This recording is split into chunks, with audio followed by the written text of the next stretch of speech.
You've watched it a dozen times this season. United sprint themselves into the ground for 85 minutes, the press finally breaks, and there's suddenly nobody left between the back four and the halfway line.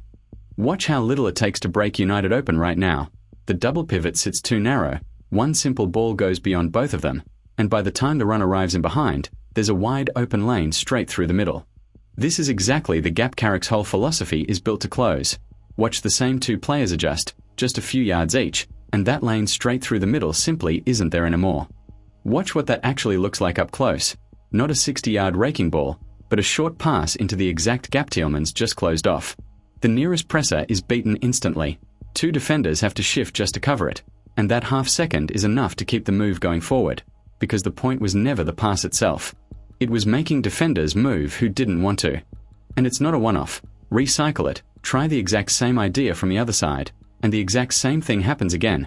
Two players turning midfield into a chessboard instead of a track meet, shutting every angle down a few yards at a time. This isn't a stranger to bring in.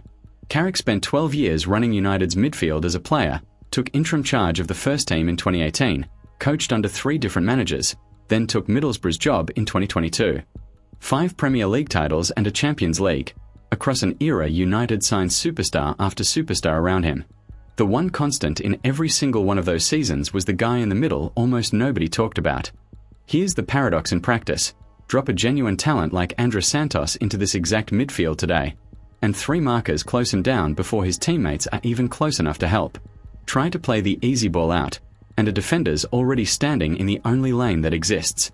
Strip it down, and the profile Carrick system actually needs is simple. 2 screening midfielders who value the ball over distance covered, Tielemans and Santos, freeing Bruno Fernandes to finally be the outlet, instead of the one dropping deep to go find it. Give Bruno that platform, and the picture changes completely. The ball moves patiently through the pivot, Tielemans to Santos to Bruno, and by the time it reaches him there's real time on the ball, a drive into space, a ball played in behind, instead of a scramble to make something happen alone.